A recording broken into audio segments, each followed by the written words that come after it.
यदि आप इस वक्तव्य को देख रहे हैं तो आपको अवश्य यह ज्ञात होगा कि यह किस विषय में है। आप इस वक्तव्य को देखने से पूर्व डाउनलोड कर लें तो ज़्यादा अच्छा होगा, क्योंकि इस वक्तव्य को मिटाया जा सकता है और इस वक्तव्य के प्रसारण पर रोक भी लगाई जा सकती है। इस पूरी श्रृंखला के ऊपर भी प्रतिबंध लग सकता है। अतएव आप समस्त दर्शकों को हम यह परामर्श देंगे कि इस वक्तव्य को और इस श्रृंखला के सभी वक्तव्यों को आप डाउनलोड करके अपने पास सुरक्षित कर लें। आप इस चलचित्र श्रृंखला को अपने फेसबुक, यूट्यूब या अन्य समाचार माध्यमों में, सामाजिक माध्यमों में पुनः प्रकाशित भी कर सकते हैं, रीअपलोड भी कर सकते हैं। और साथ ही साथ हम इस बात के लिए आपको सतर्क कर दें, इस श्रृंखला में जिन विषयों पर हम चर्चा करेंगे, जिन बातों को हम अभिव्यक्त करेंगे, जो बातें हम आपको बताएंगे, वो बातें आपके जीवन शैली को, समाज और संसार को देखने के दृष्टिकोण पर बहुत ही प्रभावी असर डाल सकते हैं, बहुत ही प्रभावित रूप से आपको क्षुब्ध कर सकते हैं, आपकी मानसिक स्थिति को असंतुलित कर सकते हैं। इसीलिए निर्भयतापूर्वक, धैर्य के साथ आप इन चलचित्रों को देखेंगे। हम इन समस्त चलचित्रों के माध्यम से आप सभी लोगों को एक ऐसे संकट के प्रति जागरूक करना चाहते हैं जो आपके साथ निरंतर बना हुआ है, लेकिन आपको उसका बोध नहीं है। वो संकट आपके जन्म से लेकर आपकी मृत्यु तक जुड़ा हुआ है और आपके जीवन पर उसका जो प्रभाव पड़ता है, उससे आपकी पारलौकिक गति भी बिल्कुल स्पष्ट रूप से प्रभावित होती है। हो सकता है आप इस श्रृंखला को देखने के बाद जिन लोगों को नायक मानते हों उनको खलनायक मानने लगें, जिन लोगों को आप बुरा मानते थे वो आपकी दृष्टि में अच्छे लगने लगें। हो सकता है जो आपके लिए श्रद्धेय हों, अब इस श्रृंखला के बाद वो आपके लिए उन लोगों की छवियाँ बिगड़ जाएं, उन लोगों की छवियाँ नकारात्मक हो जाएं। हम जिस व्यक्ति के विषय में चर्चा करना चाहते हैं वो व्यक्ति यह जानता है कि हम चर्चा कर रहे हैं, वो जानता है कि आप उससे सुन रहे हैं, वो जानता है कि आप उसके बारे में जानना चाहते हैं। वो देख रहा है आपको, वो सुन रहा है आपको, वो समझ रहा है आपको और प्रभावित कर रहा है आपको। इस विश्व के सैन्य शक्ति, आर्थिक शक्ति, राजनीतिक शक्ति, शैक्षणिक शक्ति और बहुत से प्रकार के तकनीक, विज्ञान और आविष्कारों के पीछे जो सत्ताएं हैं, वो समस्त सत्ताएं जिस शक्ति के लिए कार्य कर रही हैं, जिस व्यक्ति के अनुशासन को मान रही हैं, चाहे यह जानते हुए पर भी कि हम किसके लिए काम कर रहे हैं या न जानते हुए, कुछ भय से, कुछ लोभ से, कुछ अज्ञान से, लेकिन उसके विरुद्ध जाने का साहस कोई नहीं करता। जो करते हैं वो या तो चुप करा दिए जाते हैं अस्थायी रूप से, या फिर चुप करा दिए जाते हैं हमेशा के लिए। इस व्यक्ति के प्रभाव से बचने के लिए कोई हथियार नहीं है, कोई शस्त्र नहीं है जिसको आप हाथ में लेकर खड़े हो जाएं तो ये आपसे डर जाएगा। इसकी शक्ति शारीरिक से अधिक मानसिक है। ये कई दिनों से नहीं, कई महीनों से नहीं, कई वर्षों से नहीं, कई शताब्दियों से जीवित है। इसका कोई निश्चित शरीर नहीं है, इसका रहने का कोई निश्चित स्थान नहीं है, इसका कोई निश्चित नाम नहीं है। कुछ लोग इसको शैतान कहते हैं, कुछ इसे लूसीफर कहते हैं, कुछ इसे सरपेंट कहते हैं, कुछ इसे बैफोमेट कहते हैं, कुछ इसे डेविल कहते हैं, कुछ डार्क प्रिंस कहते हैं, कुछ लोग इसे दज्जाल कहते हैं, कुछ लोग इसे अपोलियन कहते हैं, कुछ मैमन कहते हैं, कुछ लीगन कहते हैं, कुछ अजाजल कहते हैं, कुछ मेफिस्टोफिलिस कहते हैं। लेकिन वह नाम जो इससे सबसे अधिक प्रिय है वो है बीलजीबब। बीलजीबब जो है वो एक म्लेच्छ भाषा का शब्द है जिसका अर्थ होता है मक्खियों का राजा। मक्खियों का अर्थ है इसके एजेंट, इसके गुलाम, जो इसके लिए मक्खियों के समान है। आपने एंटमैन फिल्म देखी होगी। एंटमैन फिल्म में क्या होता है, चींटियों के माध्यम से बड़े बड़े युद्ध लड़कर वो जीत जाता है।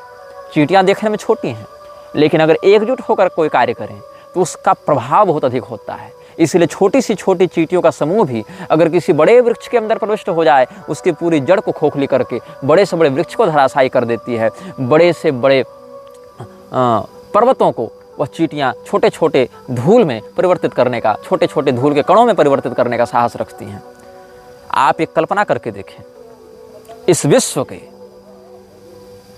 3 अरब म्लेच्छ एक ही दिशा की ओर मुख करके एक निश्चित समय पर, एक निश्चित शब्दावली में, एक निश्चित विधान से अगर किसी विषय का चिंतन कर रहे हैं, चाहे आप उसको नमाज कह लें या अजान कह लें या जो कह लें, अरबों की संख्या में एक विशाल जन समुदाय पूरे विश्व में एक निश्चित दिशा की ओर देखता हुआ, एक निश्चित विधान से, एक निश्चित शब्दावली का उच्चारण करता हुआ अगर कुछ कह रहा है तो ब्रह्मांड पर, आपके परिवेश पर उसका क्या प्रभाव पड़ता है।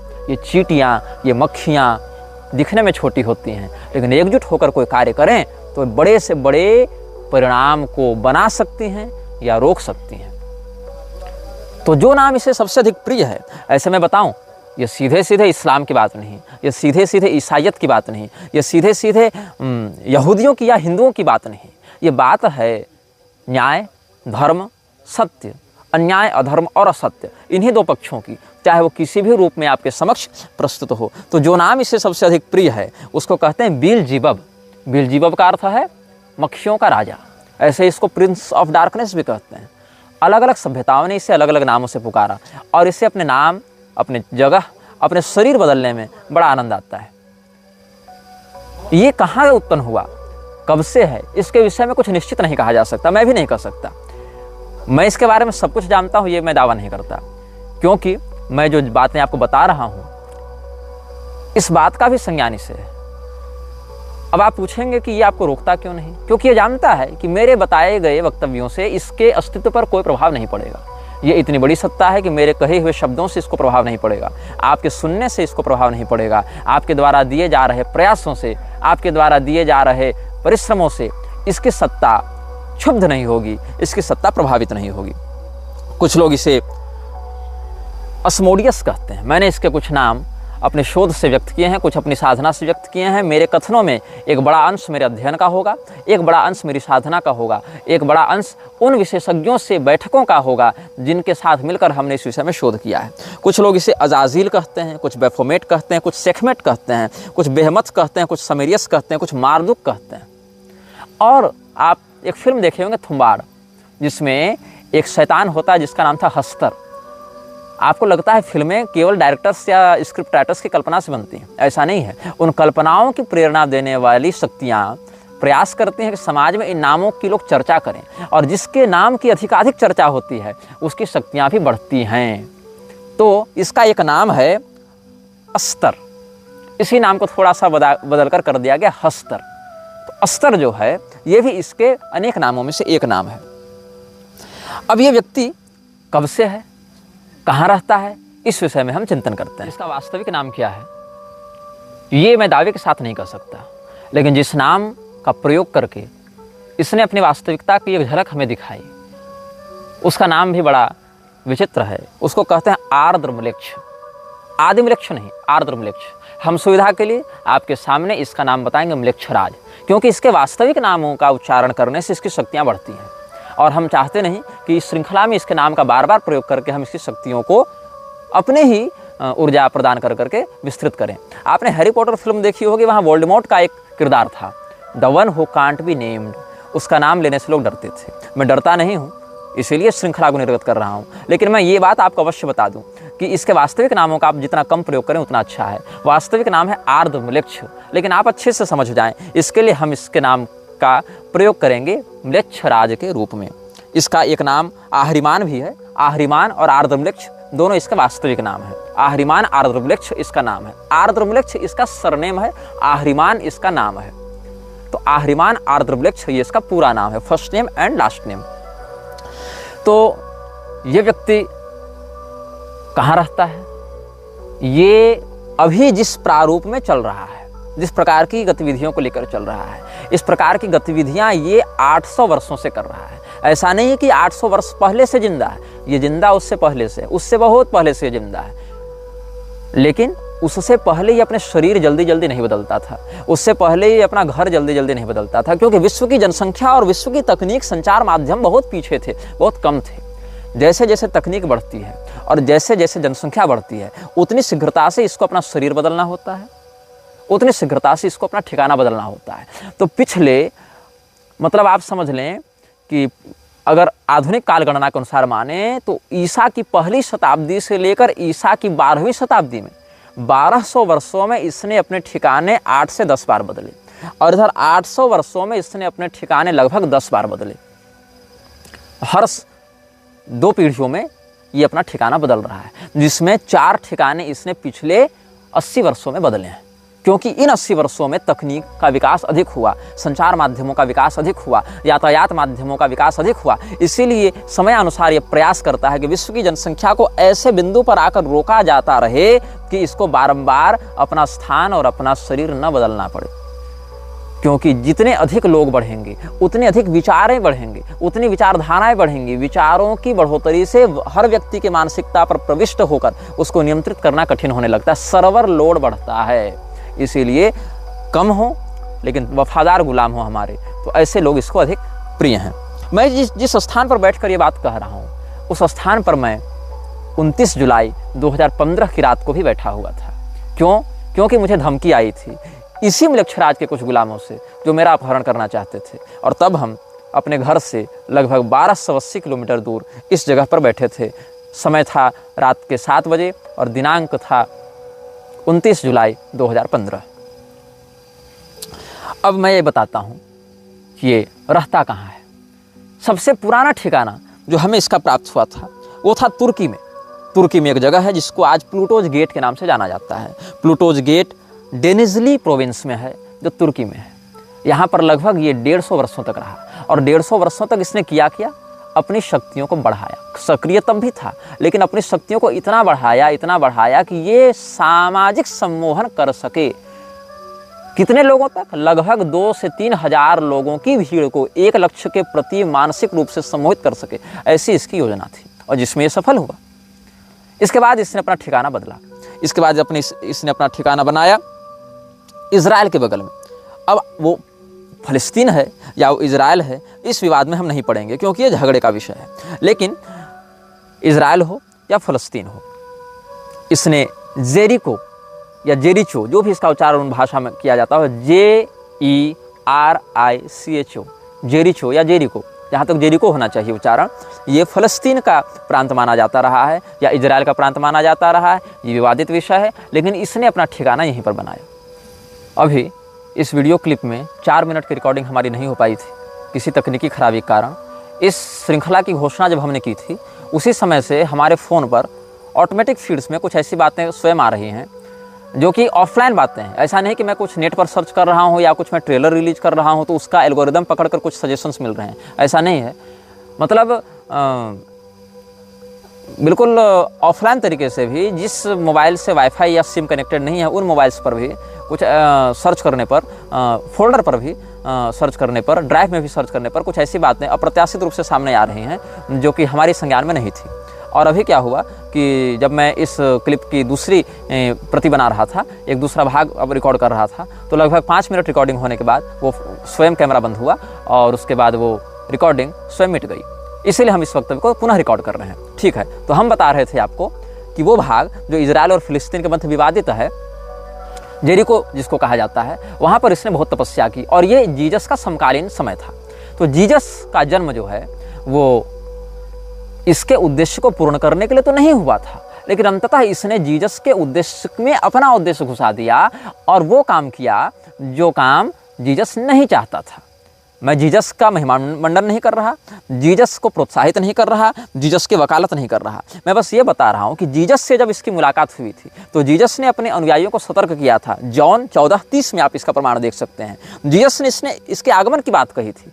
जीसस जानता था कि आ रहा है, जीसस को अपने वश में लेने के लिए, और जीसस ने अपने अनुयायियों को सतर्क किया और कहा था कि विश्व का शासक आ रहा है, लेकिन उसका शासन मुझ पर नहीं चलता, क्योंकि कोई भी संपदा हो, चाहे दिव्य संपदा हो चाहे आसुरी संपदा हो, जब वो दिव्य संपदा या आसुरी संपदा का कोई व्यक्तित्व जन्म लेता है इस संसार में जिसका व्यापक प्रभाव जनमानस पर पड़ेगा, तो वह व्यक्ति बहुत प्रबल ग्रह दशा के साथ युक्त होकर आता है। तो अगर वो आसुरी व्यक्ति है तो दिव्य संपदा वहाँ हस्तक्षेप जल्दी नहीं कर पाती है, या अगर वो दिव्य संपदा से युक्त है तो आसुरी शक्ति वहाँ हस्तक्षेप नहीं कर पाती है। और कई बार ऐसा होता है कि दिव्य में दिव्य का हस्तक्षेप और आसुरी में आसुरी का हस्तक्षेप भी नहीं हो सकता है। जैसे कि राजा उत्तानपाद के पुत्र ध्रुव जब तपस्या करते थे तो देवताओं ने बड़ी माया दिखाई, वहाँ दोनों दिव्य संपदा है लेकिन असर नहीं कर पाई। यहाँ पर आसुरी संपदा में देखें, रावण और निवात कवच राक्षसों के बीच में युद्ध हुआ है, दोनों आसुरी संपदा के हैं, लेकिन निवात कवचों की आसुरी शक्तियाँ रावण के ऊपर हावी नहीं हो पाई। तो यहाँ पर दोनों मृक्ष शक्तियाँ टकराई हैं, लेकिन मृक्षराज उस समय, जो आर्द्र मृक्ष है, वो उस समय अहरिमान का शासन जीसस पर नहीं चल पाया। इसलिए जॉन 14:30 में जीसस ने कहा अपने अनुयायियों को कि I will no longer talk much with you for the ruler of this world is coming. इस विश्व का शासक आ रहा है। तो वह विश्व का शासक गॉड नहीं था, वो उस विश्व के शासक का नाम था आर्द्रम्लेच्छ अहरिमान। और उसने कहा म्लेच्छराज का शासन मेरे ऊपर अभी नहीं चल रहा है, he has no power over me, ये जीसस ने कहा। और जीसस के ऊपर उस समय प्रभाव नहीं पड़ पाया, इसीलिए 300 वर्षों तक म्लेच्छराज ने अपनी तपस्या को बढ़ाया। और कॉन्टेस्टिन के समय जीसस का ब्रांड उठाते हुए, जीसस का नाम लेते हुए कॉन्टेस्टिन के माध्यम से म्लेच्छराज ने अपनी शक्तियों को आगे बढ़ाया। और इसमें उसको 300 वर्षों का समय लगा ताकि विधिवत समाज में अपने विकृति का प्रसारण कर सके।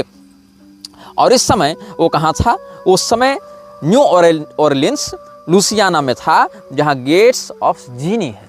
गेट्स ऑफ जीनी नामक स्थान पर म्लेच्छराज ने 300 वर्ष अपना निवास बनाया।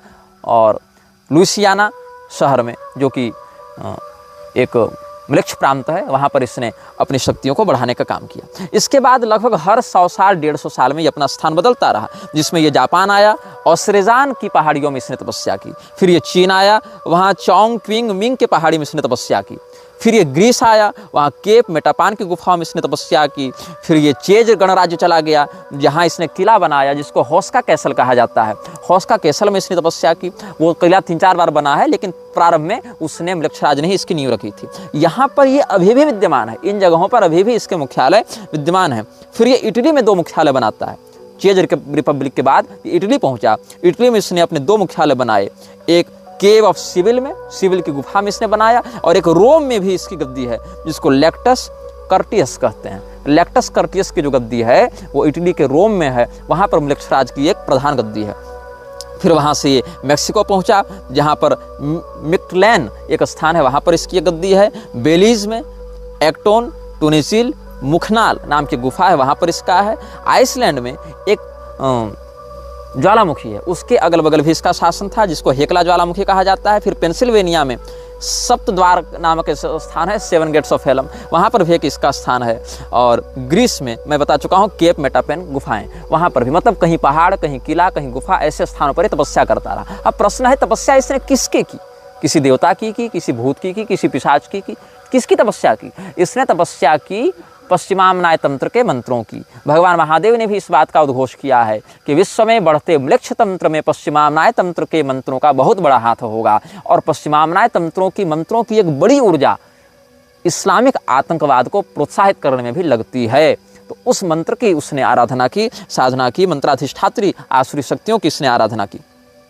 फिर इसने अपने मुख्यालय बनाने आरंभ की। ये तो इसकी कर्मभूमि हो गई।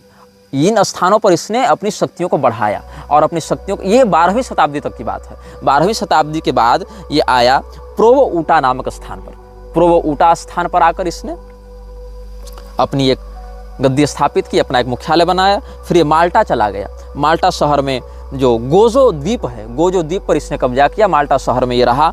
उसके बाद मैंने जहाँ तक हमारी बुद्धि जा पाई भौतिक और आध्यात्मिक स्थिति से, वहाँ तक हमने इसका शोध किया है।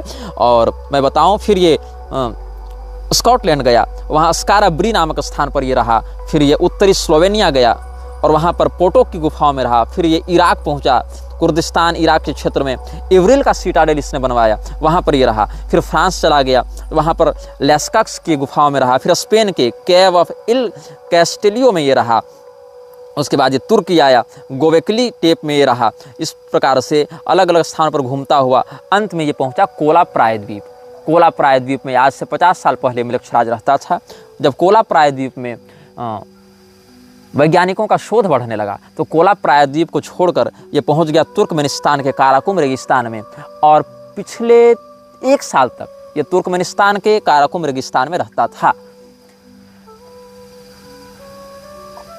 अब ये जिस स्थान पर रहता है वो दिखता कैसा है, इसकी झलक अगर मैं कुशल चित्रकार या एनिमे डिजाइनर होता तो आपको मैं दिखा देता, लेकिन मैं असमर्थ हूँ। मैंने AI से इसके घर का डिजाइन बनाने का बहुत प्रयास किया। लगभग मैंने अपने जीवन के 3 दिन दिए, जहाँ तक मेरे पास तकनीकी ज्ञान है, ग्राफिक डिजाइन से मेरे पास, मैंने 3 दिन परिश्रम किया। लेकिन जो मैंने देखा इसके घर का नक्शा वो मैं नहीं दिखा सकता हूँ आपको। मैंने बहुत परिश्रम किया, क्षमा कीजिएगा, मेरे पास वो डाटा नहीं है। मैं बस आपको वर्णन करता हूँ, आप अपने नेत्र बंद करके वो जानकारी को सोचने का प्रयास करें कि आप एक ऐसे स्थान पर हैं जो लगभग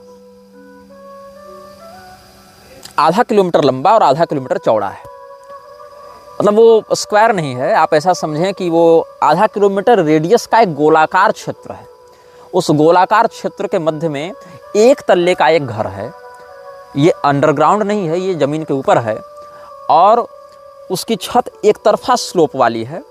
एक तरफा स्लोप वाली उसकी छत है, दो तरफा स्लोप नहीं है, एक तरफा स्लोप है। बिल्कुल काले रंग का घर है। उस घर के ठीक सामने आग जल रही है।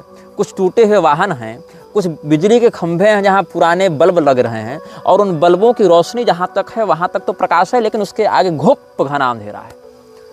और मैं बहुत निर्भय प्रवृत्ति का व्यक्ति हूँ। मैं वन पर्वत इत्यादि में निर्भयतापूर्वक विचरण करता हूँ और उस घर की झलक मैंने लगभग आधे मिनट तक देखी। मैंने स्वयं को वहाँ पर आध्यात्मिक रूप से अनुभव किया, लेकिन वो इतना भयाक्रांत करने वाला दृश्य था। वहाँ कोई भूत प्रेत डरावनी यह कुछ नहीं थी, बस एक घर था काले रंग का, एक अंधेरा परिवेश था, कुछ टूटे वाहन थे और सामने अग्निकुंड था। और इसी दृश्य में इतनी नकारात्मकता थी, इतनी आसुरी तत्वों का उसमें प्रतिष्ठापन था कि मेरे जैसा निर्भय व्यक्ति भी हृदय से कांप गया और उसके आगे देखने का मैं साहस उस समय नहीं कर पाया था। और इस स्थान का नाम क्या है ये खोजने में मैंने बहुत परिश्रम किया और तब जाकर पता चला कि ये स्थान का कोई निश्चित नाम नहीं है। मतलब ये उसका हेडक्वार्टर जो है, हेडक्वार्टर की एक अलग संज्ञा है जिसको कहते हैं पैरागमम। इसका नाम है पैरागमम। पैरागमम का जो मुख्यालय है, पैरागमम एक उपलक्षण है। मतलब अगर मृक्षराज यहाँ बैठा है तो इसी जगह का नाम हो जाएगा पैरागमम।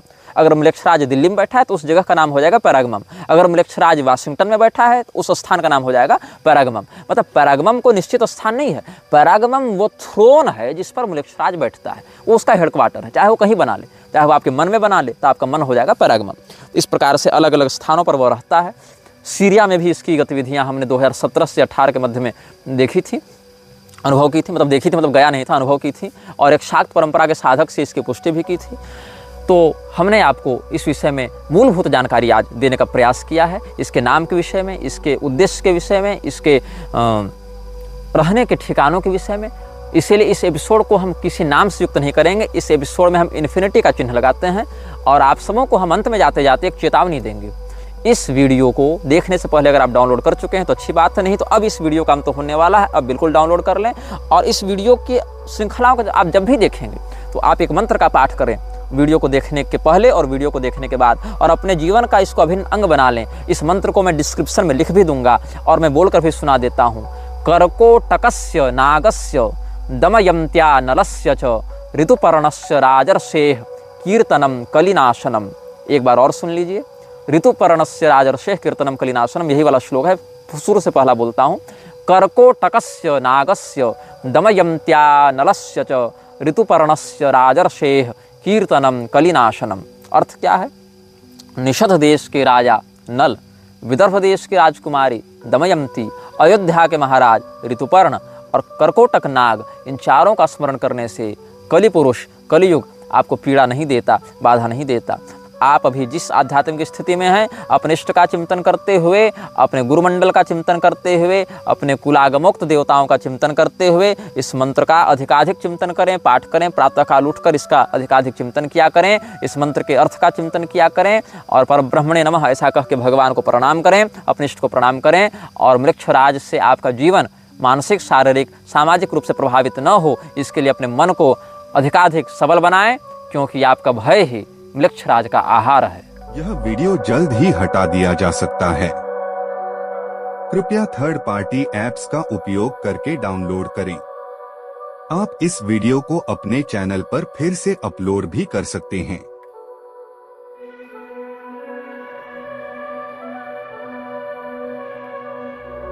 This video may get deleted soon. Please download using third party apps. You may also re-upload this video on your channels. Thank you.